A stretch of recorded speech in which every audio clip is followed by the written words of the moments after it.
मेरा नाम शिल्पा है और मैं हसनपुरा से ताल्लुक़ रखती हूँ। आज की मेरी ये कहानी सुनकर आपके होश उड़ जाएंगे। मैं काफ़ी जवान और खूबसूरत थी और पढ़ी लिखी भी थी। कॉलेज में ही मेरी एक लड़के से दोस्ती हो गई और धीरे-धीरे वो दोस्ती प्यार में बदल गई और हम दोनों एक दूसरे से इतना प्यार करने लगे कि हमारी बात शादी तक पहुँच गई। मेरे ससुर रात होते ही गांव की कुंवारी लड़कियों को अकेले छत पर ले जाकर न जाने कौन सा ऐसा काम करते कि वो लड़कियां बहुत खुशी खुशी वापस आती और फिर अगले ही दिन उनकी शादी बहुत अच्छी खासी जगह हो जाती। लेकिन मेरे ससुर का हुलिया बहुत खराब होता। एक दिन राज जानने के लिए मैं पहले से ही छत पर छुप गई और फिर देखकर मेरे रोंगटे खड़े हो गए। मेरे ससुर ने अपने कपड़े उतारे और मेरा नाम शिल्पा है और मैं हसनपुरा से ताल्लुक़ रखती हूँ। आज की मेरी ये कहानी सुनकर आपके होश उड़ जाएंगे। मैं काफ़ी जवान और खूबसूरत थी और पढ़ी लिखी भी थी। कॉलेज में ही मेरी एक लड़के से दोस्ती हो गई और धीरे-धीरे वो दोस्ती प्यार में बदल गई और हम दोनों ने एक दूसरे से इतना प्यार करने लगे कि हमारी बात शादी तक पहुँच गई। मैं अपने माता-पिता की इकलौती बेटी थी। मेरे पिता की मृत्यु काफ़ी साल पहले हो चुकी थी और मेरी माँ भी बीमार रहती थी। इसलिए मेरी माँ चाहती थी कि मेरी शादी जल्द से जल्द हो जाए। मेरी माँ ने मेरे लिए रिश्ते तलाश करना शुरू कर दिए थे। लेकिन जब मैंने उस लड़के से कहा कि तुम मेरे घर रिश्ता भेजो, मेरी माँ मेरे लिए रिश्ता तलाश कर रही है, तब मेरे होने वाले पति ने अपने घर से रिश्ता भिजवा दिया। और इसी तरह से हम दोनों की फैमिली की रज़ामंदी से हम दोनों की शादी हो गई। मेरी ज़िंदगी बहुत अच्छी गुज़र रही थी। मेरी शादी हसनपुरा में हुई थी। मेरे पति की नौकरी भी अच्छी थी। वो शहर में काम किया करते थे। मेरे ससुराल में मेरे पति के अलावा मेरे ससुर थे, जबकि उनकी एक बड़ी बहन की शादी काफ़ी सालों पहले हो चुकी थी और वह दूसरे गाँव में रहती थी। मेरी ननद हमारे घर पर कभी-कभी आया करती थी। ऐसे ही देखते-देखते मेरी शादी को 1 साल गुज़र गया और मैंने एक बेटी को जन्म दिया। हमारे घर में चारों तरफ खुशहाली थी। हमारी ज़िंदगी बहुत अच्छी चल रही थी। लेकिन शायद हमारे हँसते-खेलते परिवार को किसी की नज़र लग गई। मेरी बेटी 8 साल की थी जब मेरे पति को अचानक हार्ट अटैक आया और उनकी मौके पर ही मौत हो गई। घर का सारा खर्च मेरे पति की कमाई से ही चलता था। अब हमारे घर में परेशानी आने लगी। मेरे ससुर नाई थे, बस थोड़ी बहुत ही पैसे कमा लिया करते थे। लेकिन अब मेरे पति के मरने के बाद घर में बहुत ज़्यादा परेशानी आ गई थी। पैसों की भी काफ़ी दिक्कत हो गई थी। इसी तरह से कुछ ज़िंदगी गुज़र रही थी। लेकिन मेरे ससुर ने एक नया काम शुरू किया था। वो नाई तो पहले से ही थे और लोगों के बाल काटा करते थे। लेकिन अब वो गाँव की लड़कियों के बाल काटने के नाम पर आधी रात को उनके साथ छत पर जाते थे। यही सब करते-करते काफ़ी समय गुज़र गया था और मैं अपने ससुर की ये बात काफ़ी दिनों से नोटिस कर रही थी। क्योंकि जब वो आधी रात को छत पर जाते थे, उस टाइम मैं और मेरी बेटी सो रहे होते थे। एक दिन मैंने सोचा कि आज रात में जाकर अपने ससुर के काम के बारे में पता लगाना चाहती हूँ। आखिर आधी रात को वो छत पर क्या करते हैं? मैं धीरे-धीरे दबे पाँव सीढ़ियाँ चढ़ रही थी। रात का अंधेरा बढ़ता ही चला जा रहा था। सिर्फ छत से टिमटिमाती रोशनी नज़र आ रही थी। आज की रात मुझे मौका मिल गया था कि मैं अपने ससुर के बारे में जान सकूं और ये जान सकूं कि आधी रात को वो छत पर क्या करते हैं। लेकिन मेरी सास पहरा दे रही होती थी, इसलिए मैं दबे पाँव जाया करती थी और दबे पाँव ही वापस आ जाया करती थी, क्योंकि सीढ़ियों पर मेरी सास खड़ी हुआ करती थी। एक दिन मैंने देखा कि मेरे ससुर जवान लड़की को अपने साथ लेकर ऊपर छत पर गए और उनके हाथ में औजार भी थे। शायद वह उस लड़की के बाल काटने के लिए जा रहे थे। लेकिन मेरी ये बात समझ में नहीं आती थी कि आखिर वो अकेली जवान लड़की को आधी रात में छत पर ले जाकर उनके बाल क्यों काटा करते थे। हर बार मेरी सास की पहरेदारी इतनी सख्त हुआ करती थी कि मैं चाहकर भी सीढ़ियों की तरफ नहीं जा पाती थी। और कभी-कभी तो मुझे अपनी सास पर भी हैरत होती थी कि कैसे वे अपने पति को किसी भी कुंवारी लड़की के साथ रात की तन्हाई में अकेला छोड़ सकती है। एक दिन मेरी सास पता नहीं कहाँ चली गई और मैं आसानी से सीढ़ियों तक पहुँच गई। मेरे ससुर कुछ देर पहले ही गाँव की नई जवान होने वाली लड़की कविता को लेकर छत पर आए थे और अब वो पूरी 1 घंटे से छत पर ही थे। मेरे ससुर पहले तो ऐसा कोई काम नहीं करते थे, न जाने उन्हें कब क्या होने लगा था। उसे 1 घंटे में मेरे ससुर उस लड़की के साथ न जाने क्या-क्या करते थे और छत पर क्या-क्या होता था। यही सब जानने की मुझे बहुत बेचैनी हो रही थी। मेरे ससुर जब अपनी दुकान पर लोगों के बाल काटा करते थे, तब तो वो ऐसा कुछ नहीं करते थे। लेकिन अब उनके काम और काम करने का तरीका मुझे बहुत ही हैरान करने लगा था। और आज की रात मुझे ये जानकर ही रहना था कि आखिर मेरे ससुर सिर्फ बालिग होने वाली लड़कियों के ही बाल क्यों काटते थे, और वो भी आधी रात को छत पर अकेले। ना तो मेरी सास कभी छत पर जाती और ना ही उस लड़की के घरवाले में से किसी को उसके साथ जाने दिया जाता। मैं आधी सीढ़ियां चढ़ चुकी थी और इस तरह से पर्दा उठने ही वाला था। मेरे ससुर आज कविता के साथ क्या करने वाले हैं? तभी अचानक पीछे मुझे मेरी सास के आने की आवाज़ सुनाई दी। मुझे सीढ़ियों से उतरने पर मजबूर कर दिया गया। हमेशा डरे सहमे धीमी आवाज़ में बात करने वाली मेरी सास, पहली बार मैंने उनकी तेज़ आवाज़ सुनी थी। उनकी आवाज़ सुनकर तो मेरी जान ही निकल गई। जैसे ही मैंने पलटकर देखा तो वो मेरे पीछे ही खड़ी हुई थी और मेरा हाथ पकड़कर वो मुझे सीढ़ियों से खींचकर नीचे ले आई। उनका अंदाज ऐसा था जैसे वो मुझे कच्चा चबाकर खा जाएंगी। वो गुस्से में मेरे बाजू को जोर से पकड़ते हुए पूछ रही थी कि तुम ऊपर कहाँ जा रही हो? मैंने हकलाते हुए कहा, माँ जी, मुझे नीचे घबराहट हो रही थी, इसलिए मैं छत पर जा रही थी। मेरी बात सुनकर मेरी सास मुझ पर चिल्लाने लगी और चिल्लाते हुए कहने लगी, क्या तुम नहीं जानती हो, आज हमारे घर पर कविता अपने बाल उतरवाने के लिए आई है। फिर तुमने छत पर जाने के बारे में सोचा भी कैसे? क्या तुम अपने ससुर का काम बंद करवाना चाहती हो? तुम जानती नहीं हो, तुम्हें और तुम्हारी बेटी को तुम्हारे ससुर ही पाल रहे हैं। तुम्हारे पति के मरने के बाद तुम्हारे ससुर ने तुम्हारी और तुम्हारी बेटी की सारी जिम्मेदारी अपने सर पर ले रखी है और तुम हो कि उनके काम के पीछे पड़ी हो। तुम्हारे ससुर बिल्कुल भी नहीं चाहते कि जब वो काम करे तो बीच में उन्हें कोई डिस्टर्ब करे। यहाँ तक कि मैं भी इसीलिए कभी ऊपर जाने की कोशिश नहीं करती। बेहतर होगा कि आज के बाद तुम भी मत जाना, आधी रात के टाइम, और इस तरह मुझे अपने कमरे से बाहर कभी नजर मत आना। मैं अपनी सास की बातें चुपचाप सुन रही थी। अब जबकि वो मुझे इस बात का ताना दे रही थी कि मेरे ससुर मेरा और मेरी बेटी का पेट पाल रहे हैं, तो मेरा पति भी जिंदा नहीं है, इसलिए मैं खामोश हो गई। क्योंकि अपने ससुर से मुझे वैसे भी डर लगता था। जब मेरे पति जिंदा थे, वो अपने पिता से कम ही बात किया करते थे, और अब अपने ससुर की इस अजीबोगरीब करतूत की वजह से मैं भी बहुत ज़्यादा परेशान रहती थी। अगर ऐसे में मेरे सास ससुर मुझसे और ज़्यादा नाराज़ हो गए तो मेरे लिए परेशानियां और भी बढ़ जाती। मैंने फ़ौरन ही अपनी सास से माफ़ी मांग ली और कहा कि आज के बाद मैं कभी ऐसी गलती नहीं करूँगी। मेरी सास ने मुझसे कहा कि चलो अपने कमरे में जाकर सो जाओ, देखो कहीं तुम्हारी बेटी ना जाग जाए। और मैं अपने कमरे की तरफ आ गई। कमरे में आकर मेरे दिमाग में यही बात घूम रही थी कि आखिर मेरे ससुर को इतनी भी तन्हाई की क्या ज़रूरत थी कि उन्हें तीसरे शख्स की मौजूदगी पसंद नहीं थी, जबकि पहले तो वह दुकान पर खुलेआम बाल काटा करते थे और उनकी दुकान पर काफ़ी सारे लोग भी आ जाया करते थे। न जाने अब उन्हें क्यों सिर्फ दो से तीसरा इंसान बर्दाश्त नहीं था। पहले तो मेरे ससुर को किसी भी तन्हाई की ज़रूरत नहीं होती थी और ना ही किसी के आने जाने से उन्हें कोई परेशानी होती थी। अब तो मेरे ससुर को अलग ही तरह के नाई हो गए थे। मेरे ससुर मेरी बेटी से भी कम ही प्यार किया करते थे। मैंने दूसरों के दादा को देखा था कि वे अपनी बेटियों को बहुत लाड प्यार करते थे, लेकिन मेरे ससुर तो मेरी बेटी पर सिर्फ पाबंदियां ही लगाया करते थे। हर बात पर मेरी बेटी से यही कहते कि अब तेरा पिता मौजूद नहीं है, तो इसलिए तू मेरी जिम्मेदारी है।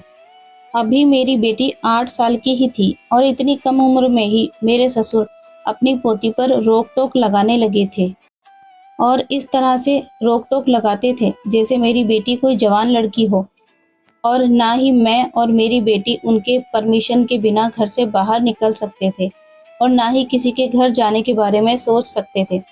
मेरी बेटी को स्कूल ले जाने का काम भी मेरे ससुर खुद ही किया करते थे। कभी कभी तो मुझे अपने ससुर पर बहुत गुस्सा आता था। मेरा दिल चाहता था कि किसी तरह से मैं इस घर से अपनी जान छुड़ा लूं, लेकिन इस घर से मेरी जान कभी छूट नहीं सकती थी।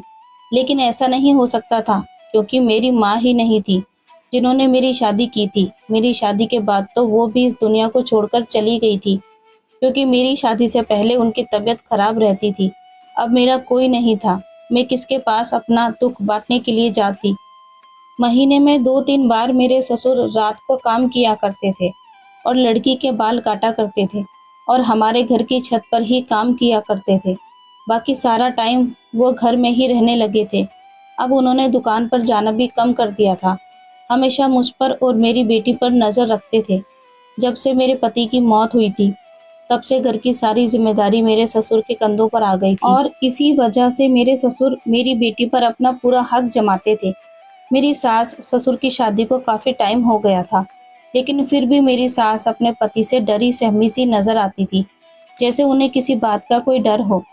लेकिन मैं तो बहुत ही हंसने बोलने वाली औरत थी और अपने ससुर से बात करने की कोशिश करती थी, लेकिन मेरे ससुर का ही मूड हमेशा खराब रहता था, इसलिए मैं कभी उनसे ज़्यादा बात नहीं कर पाती थी।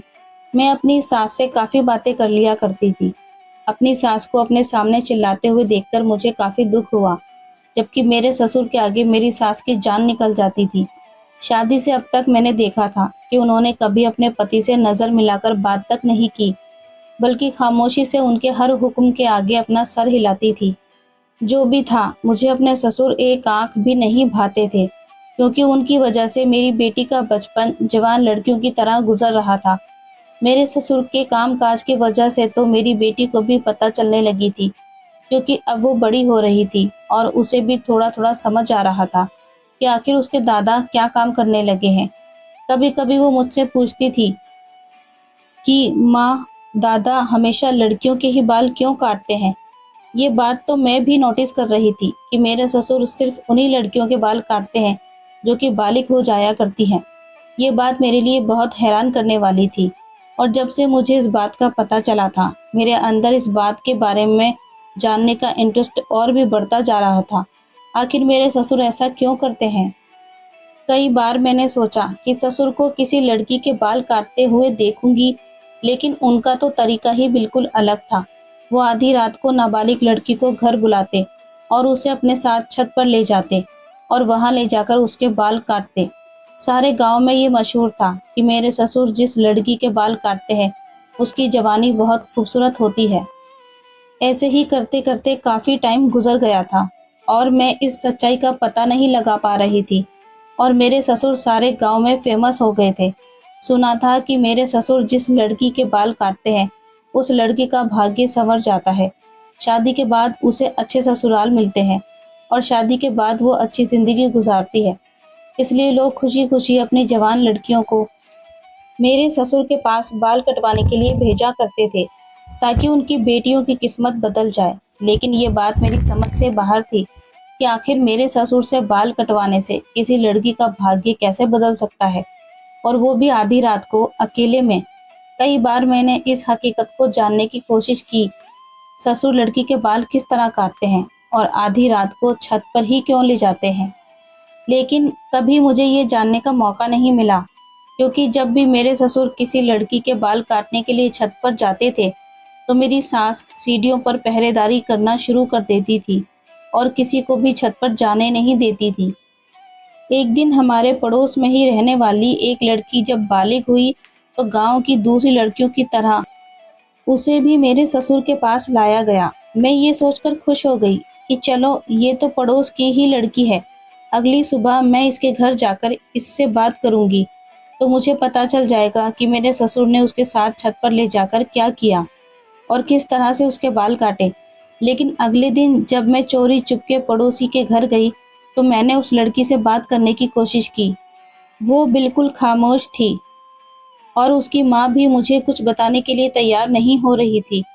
मेरे सवाल करने पर भी उस लड़की ने कोई जवाब नहीं दिया, बल्कि जितनी देर मैं उनके घर में बैठी रही, मैं हैरान थी कि इतनी शरारती और चुलबुली लड़की को अचानक से क्या हो गया।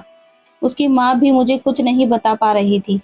घर जाकर मैं यही बात सोचने लगी कि आखिर ये सब क्या हो रहा है। आखिर वो लड़की और उसकी माँ मुझे कुछ बताने के लिए तैयार क्यों नहीं है। जबकि मेरी बेटी भी मेरे साथ गई थी। उसने मुझसे कहा कि पायल दीदी इतनी खामोश क्यों बैठी है, और आपने उनसे जो पूछा उन्होंने उस बात का जवाब क्यों नहीं दिया। मैंने अपनी बेटी से बहाना बना दिया कि बेटी, वो जवान हो रही है और ऐसी लड़कियों में बहुत ज़्यादा बदलाव आ जाते हैं, इसलिए वो भी अपनी माँ के कहने पर चुपचाप बैठी होगी। अब तो शायद उसके सर पर बाल भी नहीं है, शायद इसीलिए वो झिझक रही होगी। मेरी बात सुनकर मेरी बेटी रिलैक्स हो गई थी, क्योंकि मेरी बेटी पड़ोस में ही पायल की छोटी बहन के साथ खेलने के लिए जाती थी, जबकि 15 साल की पायल अब बहुत अलग सी लग रही थी। मेरी बेटी ने बताया कि स्कूल के सारे बच्चे उसे चिढ़ा रहे थे। हो सकता है वो शर्मिंदगी की वजह से इतनी खामोश हो गई हो, मगर मुझे क्या पता था कि आखिर उसकी खामोशी के पीछे क्या राज है। जब काफ़ी टाइम तक यही सब कुछ चलता रहा, तो मैंने चोरी चुपके छत पर जाने की बहुत बार कोशिश की, लेकिन हर बार मेरी सास आगे आ जाती थी या फिर मुझे डांट दिया करती थी। कई बार मैंने अपनी बेटी को भी ये सब देखने के लिए छत पर भेजा, लेकिन मेरी सास मेरी बेटी को भी डांट कर भेज दिया करती थी और मेरी बेटी से भी यही कहा करती थी कि तुम अपने दादा के काम में दखल अंदाजी मत किया करो। तुम्हारे दादा ही हैं जिन्होंने तुम्हारे पापा के मरने के बाद भी तुम्हें और तुम्हारी माँ को इस घर में सहारा दिया है, और वो तुम्हारा सारा खर्चा उठाते हैं। अगर तुम्हारे दादा तुम्हें डांटा भी करते हैं, तो उनकी डांट को भी बर्दाश्त कर लिया करो, क्योंकि वो भी हमारा ही भला चाहेंगे। शुरू-शुरू में मुझे अपनी सास की बातें बिल्कुल भी समझ नहीं आती थी, लेकिन फिर कभी-कभी मैं ये भी सोचा करती कि मैं एक विधवा औरत हूँ, जिसे पूछने वाला कोई नहीं है, और मेरा और मेरी बेटी का मेरे सास-ससुर के अलावा इस दुनिया में कोई सहारा नहीं है। मेरे माता-पिता तो कब के मर चुके हैं, और कोई रिश्तेदार मेरा गाँव में नहीं रहता, जिसके पास मैं चली जाऊँ। सारे ही रिश्तेदार शहर में रहा करते थे, और किसी ने मेरे माता-पिता के बाद मुझे कभी पलट कर भी नहीं देखा था। किसी ने मेरा हाल तक नहीं पूछा था। ऐसे में मेरे सास-ससुर ही थे जो हर वक़्त मेरे साथ खड़े रहते थे। मैं अपनी बेटी को अपना सहारा बनाना चाहती थी। मैं अपनी बेटी को पढ़ाना चाहती थी, कामयाब बनाना चाहती थी। आखिर में कब तक मैं ऐसे अपने ससुर की कमाई पर यहाँ रहती। मैं कोई काम भी नहीं कर सकती थी, क्योंकि गाँव में औरतों को काम करने की परमिशन नहीं दी जाती थी। इसलिए मैं चुपचाप घर में रहकर अपने ससुर की ही कमाई पर अपनी बेटी को पढ़ा रही थी। मेरी बेटी को भी पढ़ने का बहुत शौक था। मैं उससे कहती थी कि तुम मेरी बेटी हो और तुम मेरे साथ ही रहो। मेरे लिए तुम कभी बोझ नहीं बन सकती। जब तक मैं ज़िंदा हूँ, तुम्हें किसी चीज़ की कमी महसूस नहीं होने दूँगी।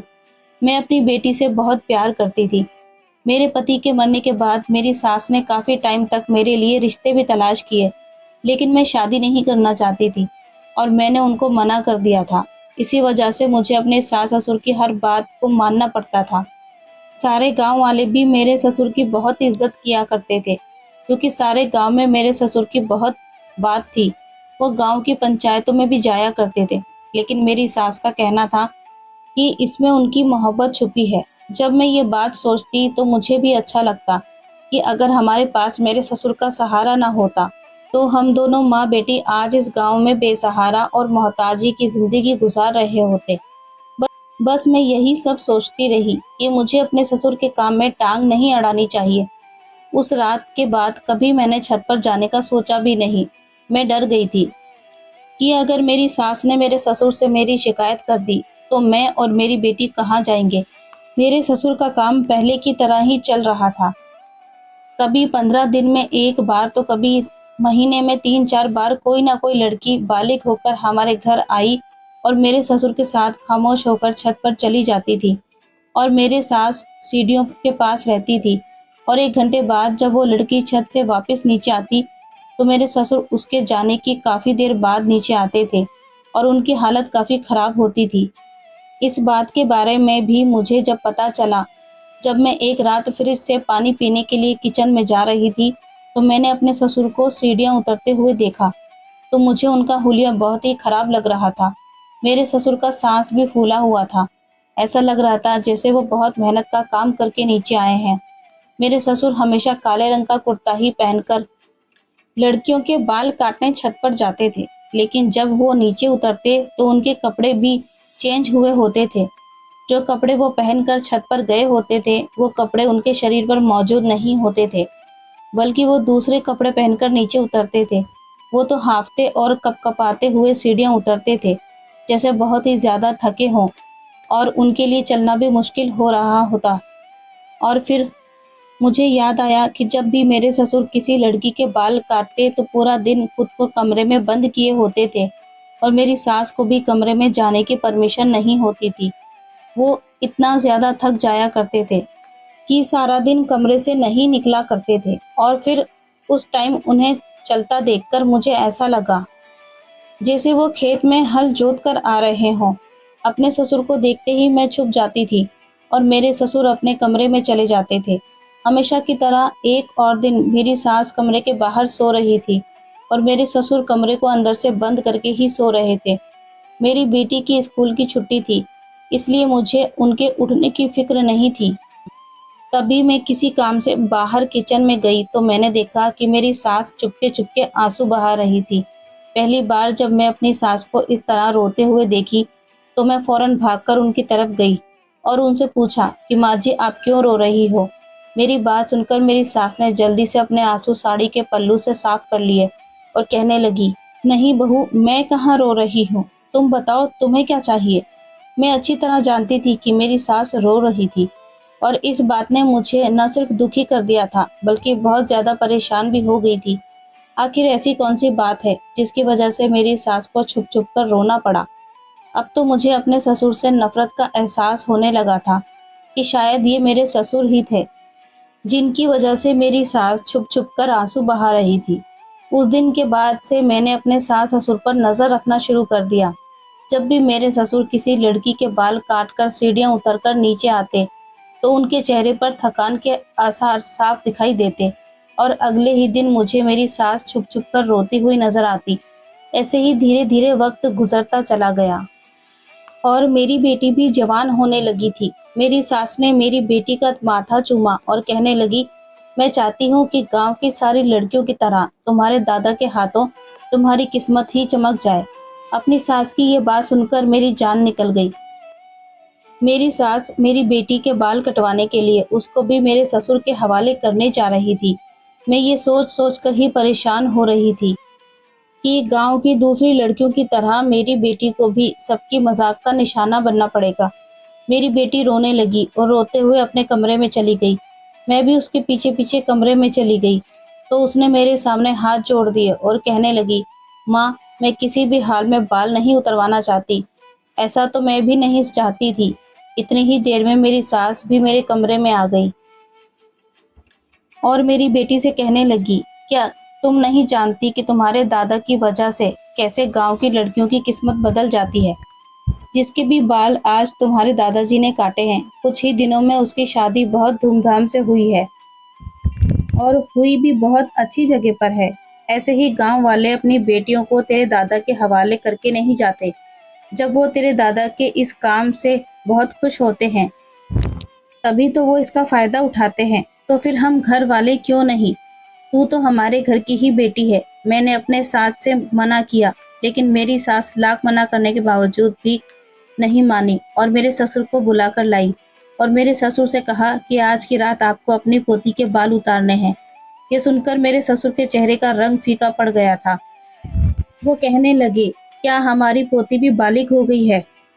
मेरी सास मुस्कुराते हुए कहने लगी, हाँ, अब हमारी पोती की बारी है। अब हम इसकी शादी धूमधाम से किसी अच्छी जगह करेंगे और अगर इसके बालों पर आपका हाथ लग गया तो गांव की दूसरी लड़कियों की तरह इसकी किस्मत भी चमक उठेगी। ये कहकर मेरी सास ने मेरी बेटी को ससुर के साथ छत पर भेज दिया। मैं अपनी बेटी को रोकने की बहुत कोशिश कर रही थी लेकिन मेरी सास मेरी बेटी को जबरदस्ती छत पर ले गई और वहीं पर छोड़कर वापस आ गई। मैं अपनी सास के आगे हाथ जोड़कर खड़ी थी और उनसे मिन्नतें कर रही थी कि वो मेरी बेटी के बाल ना कटवाए और मेरी बेटी भी बहुत रो रही थी क्योंकि वो गंजा नजर नहीं आना चाहती थी। मैं अपनी बेटी के लिए बहुत परेशान हो रही थी और बस रोए जा रही थी। मेरी सास मुझे समझा रही थी कि रोने का कोई भी फायदा नहीं है। तुम अपनी बेटी के फायदे के बारे में सोचो। सोचो कि अगर तुम्हारी बेटी की शादी किसी अच्छे परिवार में हो जाएगी तो तुम्हारे पति की आत्मा को भी शांति मिलेगी। आखिर उसकी इकलौती बेटी की जिंदगी का सवाल है। मैंने अपनी सास से कहा, ये सब मनगढ़ंत बातें हैं और मैं इन बातों पर यकीन नहीं करती। थोड़ी देर बाद मेरी बेटी रोती हुई आकर मुझसे लिपट गई। मैंने देखा कि मेरी बेटी के बाल सही सलामत थे। ये देखकर मेरी सास के चेहरे का रंग फीका पड़ गया था कि उसके बाल कटे हुए नहीं थे, बल्कि बिल्कुल ठीक थे। मैं अपनी बेटी को कमरे में ले गई और कमरे का दरवाज़ा अंदर से बंद कर लिया। मैंने अपनी बेटी से पूछा कि तुम्हारे साथ दादा ने क्या किया। मेरी बेटी ने बताया कि दादा ने पहले तो अपना ब्लैक कलर का कुर्ता पहना और उसके बाद मेरे सामने आकर बैठ गए। दादा मेरे करीब आए तो मेरी जान निकल गई और फिर जैसे ही दादा ने मेरे सर पर अपना हाथ रखा तो मेरी आंखों से आंसू बहने लगे। दादा ने मुझे अपने करीब किया और अपने सीने से लगाए। माँ, मुझे ऐसा लग रहा था जैसे मेरा दम घुट जाएगा, क्योंकि दादा ने मुझे बहुत मजबूती से पकड़ा हुआ था और फिर मुझे महसूस हुआ कि दादा के गरम गरम आंसू मेरे गालों पर गिर रहे थे। मैं हैरान हो गई और दादा से कहने लगी, दादाजी आप क्यों रो रहे हो? काफी देर बाद जब दादा ने मुझे खुद से अलग किया तो उनकी आंखें लाल हो गई थी और आंसू से उनका चेहरा भीगा हुआ था। और दादा ने मुझे एक बात बताई जिसको सुनकर मेरे होश उड़ गए। दादा ने मुझे बताया कि मेरी बेटी, मैं तेरे बाल नहीं काट सकता, मैं तेरे साथ कुछ गलत नहीं कर सकता। तू मेरा अपना खून है, तू मेरे इकलौते बेटे की निशानी है और तेरी चाहत मेरे घर की छत है। मुझे दादाजी की बातें बिल्कुल भी समझ नहीं आ रही थी, लेकिन दादाजी के शब्दों ने मुझे चौंकने पर मजबूर कर दिया था। मैंने दादा से कहा कि आखिर आप क्या कहना चाहते हैं, और दादा ने मुझे वापस आपके पास आने को कहा। कहने लगे, तुम वापस अपनी माँ के पास चली जाओ और अपनी माँ से कहना कि दादा तुम्हारे बाल नहीं काट रहे। और मैं आपके पास भागी चली आई। अपनी बेटी की सारी बातें सुनकर तो मुझे बहुत हैरत हुई और मैं अपने ससुर के कमरे की तरफ चली गई। मेरी बेटी भी मेरे साथ ही थी। जब मैं अपने ससुर के कमरे में गई तो मेरे ससुर मेरी सास के कदमों में बैठे रो रहे थे और मेरी सास से माफ़ी मांग रहे थे। मेरी सास भी सिसक सिसक कर रो रही थी। ये सब देखकर मैं परेशान हो गई और उन दोनों से पूछने लगी कि आखिर मामला क्या है, मुझे भी तो कुछ पता चले। आप दोनों कितनी देर से एक दूसरे के पास बैठकर रो रहे हो? मेरे ससुर ने जब मेरी आंखों में अपनी बेटी की आंखों में आंसू देखे तो वो मेरे करीब आकर कहने लगे, आज मैं तुम्हें एक सच्चाई के बारे में बताना चाहता हूँ और तुम्हारे सामने एक राज खोलना चाहता हूँ, शायद जिसे सुनकर तुम्हारा शरीर कांपने लगेगा। मेरे ससुर ने मुझे रोते हुए बताया कि आज से कई साल पहले की बात है। मैं इस गांव की चौधरी का खास नाई था और मैं सिर्फ चौधरियों के ही बाल काटा करता था। गांव का चौधरी बहुत अय्याश तरह का आदमी था और उसकी आदत मुझे बिल्कुल भी पसंद नहीं थी, लेकिन मेरी मजबूरी थी कि मुझे ये नौकरी करनी पड़ रही थी। और फिर एक दिन गांव के चौधरी ने मुझे नौकरी से निकालकर एक नया काम सौंप दिया, लेकिन जो काम उसने मुझे बताया वो काम मैं करने के लिए तैयार नहीं था और उसके घर से काम छोड़ दिया। उसके बाद मैंने गांव में अपनी ही दुकान खोल ली थी। जब मेरा बेटा कमाता था तो मुझे इतनी परेशानी नहीं होती थी। चौधरी मुझे दुकान पर आकर बहुत परेशान किया करता था और मुझे इस काम के लिए रजामंद करना चाहता था, लेकिन मैं कभी भी उसके घिनौने काम में साथ नहीं देना चाहता था। और एक दिन ऐसा हुआ कि मेरा बेटा इस दुनिया से चला गया और घर की सारी जिम्मेदारियां मेरे सर पर आ गई। चौधरी ने मेरा जीना दुश्वार कर दिया था। ये बात मैंने कभी बेटे को भी नहीं बताई थी। वो चाहता था कि मैं किसी भी तरह उसकी बात मान लूं और जो वो कहता है वो करना शुरू कर दूं, लेकिन मैं बहुत खुददार आदमी था, उसकी बात नहीं मानना चाहता था। भले से ही मैंने उसके यहाँ काम करना छोड़ दिया था और जब अपनी दुकान कर ली तो वो मुझे वहाँ आकर भी तंग किया करता था। मेरे बेटे की नौकरी अच्छी थी और उसकी कमाई से सारा घर का खर्चा आराम से चल रहा था, इसलिए मैंने चौधरी के तंग करने पर भी अपने दिमाग पर किसी तरह का बोझ नहीं डाला। लेकिन जब मेरा बेटा मर गया और घर में परेशानियां आने लगी तो मुझे सिर्फ एक यही रास्ता ठीक लगा और मैंने चौधरी के सामने हार मान ली और उसका काम करने के लिए राजी हो गया। चौधरी ने सारे गांव में ये बात मशहूर कर दी कि मेरे हाथ में बहुत जादू है और मैं जिसके भी बाल काटता हूँ उसकी किस्मत संवर जाती है। यहाँ तक कि गांव के चौधरी की ज़मीन भी फलने फूलने लगी है और ये इसलिए ही हुआ है क्योंकि मैं उसके बाल पर अपना हाथ लगाता था। सारे ही गांव वाले अनपढ़ और सीधे साधे लोग हैं, उनके लिए तो गांव के चौधरी की हर बात सही होती है और गांव के चौधरी ने इस बात का बहुत ज़्यादा फायदा उठाया। गांव वालों ने भी आंखें बंद करके उसकी बात पर यकीन करना शुरू कर दिया और उसके बाद चौधरी साहब ने गांव में ये बात फैला दी कि मैं जिस नाबालिग लड़की के बाल उतारूंगा तो उसकी किस्मत बदल जाएगी और उसकी शादी बहुत अच्छी जगह होगी। मुझे समझ नहीं आ रहा था कि चौधरी साहब ने ये सब कुछ क्यों किया और ये काम मुझसे क्यों करवा रहे हैं। चौधरी साहब ने मुझे लाखों रुपए देने का वादा किया और कहा कि मुझे बस इस गांव की जवान होने वाली लड़कियों के बाल उतरवाने हैं। मैं पैसों के लालच में आ गया था और अपने घर की परेशानियों को देखते हुए मैंने चौधरी के पैसे ले लिए और ये काम करना शुरू कर दिया। मुझे लगा कि इसमें कोई गलत बात नहीं होगी और फिर जब गांव वाले ये सोचकर मेरे पास अपनी नाबालिग बेटियों को भेजने लगे तो उनकी किस्मत बदलने लगी। इसलिए मैं भी खुशी खुशी रात के अंधेरे में उनके बाल उतारने लगा और बदले में चौधरी साहब मुझे बहुत पैसे देते थे। कई सालों तक ये सिलसिला इसी तरह चलता रहा। फिर एक दिन मुझे तुम्हारी दादी ने बताया कि जिन लड़कियों के मैं बाल काटता हूँ उनके साथ चौधरी साहब क्या खेल खेलते हैं और ये जानकर मेरे भी रोंगटे खड़े हो गए और मैं चौधरी के इस गंदे खेल में अब बुरी तरह फंस चुका था और अब मैं खुद को चाह कर भी नहीं बचा पा रहा था और आज तक मैं उनके इस खेल का शिकार हूँ। तुम्हारी सास को इस बारे में चौधरी की हवेली की किसी नौकरानी ने बताया था और तुम्हारी सास ने ये बात फिर मुझे बताई तो मुझे बड़ा अफसोस हुआ कि मैं कितना गलत काम कर रहा हूँ। चौधरी साहब को कम उम्र की नई नई जवान लड़कियों के साथ अपनी हवस पूरी करने का शौक है और गांव में इस बात को बहुत ज़्यादा छुपाया जाता है कि कोई लड़की कब जवान हुई है। चौधरी साहब ने ये खेल रचाया और उनकी बातों में मैं आ गया। जवान होने वाली लड़की जैसे ही मेरे पास आकर अपने बाल कटवाती तो चौधरी साहब को इस बात की खबर हो जाती कि अब ये लड़की बालिग हुई है और वे उसके साथ अपनी हवस पूरी करने के लिए कोई नया खेल रचना शुरू करता और उसे अपनी हवेली बुला लिया करता और गांव की हर बालिग होने वाली लड़की गंदगी और उनकी हवस का शिकार बन जाती। अब मैं इस काम में बुरी तरह से फंस चुका हूँ।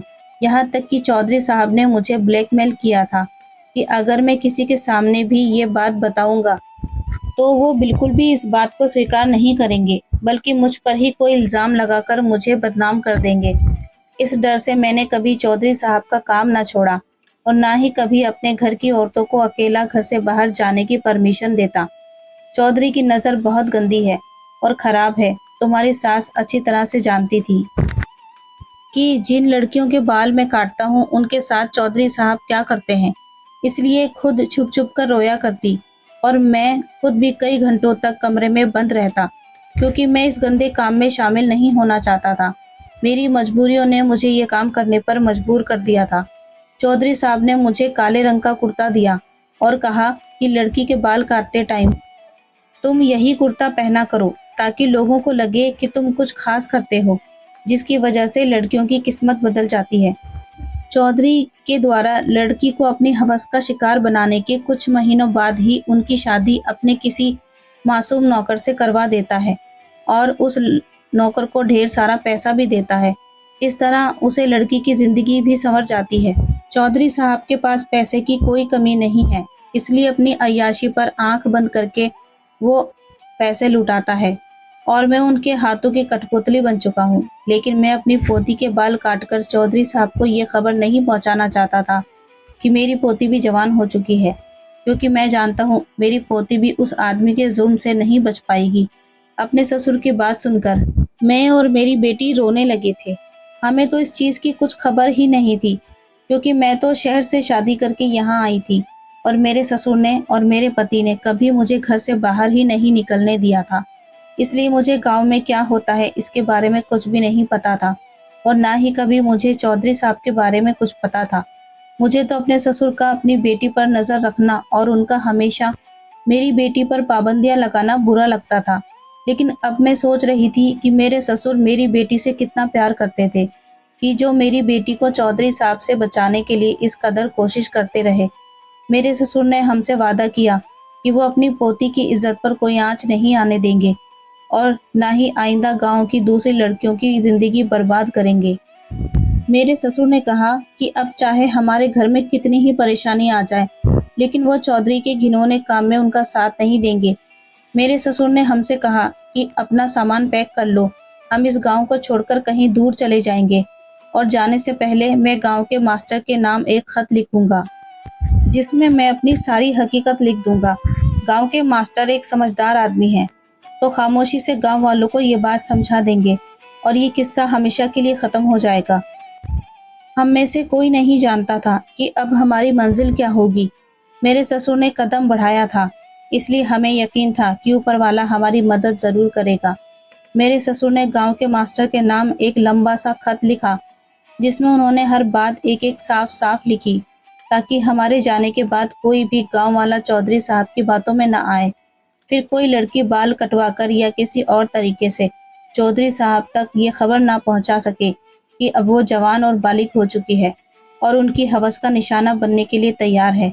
मुझे आज भी अच्छी तरह से याद है कि जब भी कोई लड़की बालिग होने के लिए गंजी होती और फिर कुछ दिनों के बाद वह डरी सहमी रहती थी और खामोश रहती थी, मुझे ऐसा लगता था जैसे ये सब इसलिए है क्योंकि वो गंजी हुई है, इसलिए परेशान है। लेकिन ये राज तो अब खुला था कि वो चौधरी साहब की हवस का निशाना बनकर आई थी और मेरे ससुर, जिनको मैं बहुत ही समझदार समझती थी, दरअसल वो खुद भी एक तकलीफ का शिकार थे।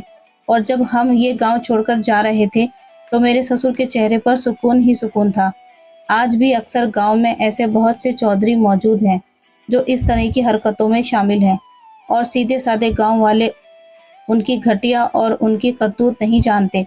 शहर के लोगों को चाहिए कि वो गांव में पढ़ाई के सिलसिले को आगे बढ़ाए, ताकि सीधे साधे और भोले भाले गांव वाले ऐसी घटिया सोच के लोगों से खुद को बचा सके।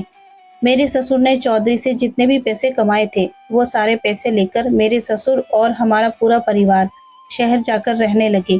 शहर जाकर रहने में हमें बहुत परेशानी हुई थी क्योंकि नया नया शहर था और हम गांव के लोग थे, इसलिए हमें रहने में दिक्कत आ रही थी। मेरे ससुर ने शहर में एक मकान खरीद लिया। मकान छोटा था लेकिन हमारा गुजारा अच्छे तरीके से हो रहा था। मेरी बेटी जवान हो गई थी, वो पढ़ाई भी कर रही है और बच्चों को ट्यूशन भी पढ़ाती है। मैं भी जॉब करती हूँ क्योंकि मैं पढ़ी लिखी थी, इसलिए मुझे जॉब आसानी से मिल गई। मेरी सास से अच्छी सिलाई आती थी, वो भी सिलाई करती हैं। अब इसी तरह से हमारा गुजारा चल रहा है, लेकिन अब बहुत अच्छी ज़िंदगी गुजर रही है क्योंकि अब किसी तरह की कोई परेशानी नहीं है और मेरे ससुर भी बहुत सुकून से हैं और अब वो मेरी बेटी पर कोई रोक टोक भी नहीं करते। शहर जाने के बाद हमारी ज़िंदगी पूरी तरह से बदल गई। न जाने उस चौधरी के साथ क्या हुआ होगा, लेकिन मुझे उम्मीद है कि चौधरी के खिलाफ मास्टर ने ज़रूर कोई एक्शन लिया होगा। हम गरीब लोग थे, अगर गांव में रहकर चौधरी का सामना करते तो चौधरी हमें गांव का नहीं छोड़ता और हमारी ज़िंदगी तबाह बर्बाद कर देता। इसलिए तो मेरे ससुर ने गांव को ही छोड़ने का फैसला किया। फिलहाल आप हमारी परेशानियां ख़त्म हो गई हैं। अब तीनों औरतें बहुत अच्छी कमाई कर रही हैं और हमारे घर का खर्चा चल रहा है। मेरे ससुर भी छोटा मोटा कोई काम कर लेते हैं, लेकिन उन्होंने हमारे लिए पहले ही काफ़ी कुछ किया है, इसलिए हम नहीं चाहते कि अब वो कुछ काम करें। उनकी उम्र हो गई है, वो बीमार रहने लगे हैं। अब हम माँ बेटी इस घर का बोझ उठा रहे हैं और हमारी ज़िंदगी बहुत अच्छी गुजर रही है और बहुत खुशी खुशी गुजर रही है।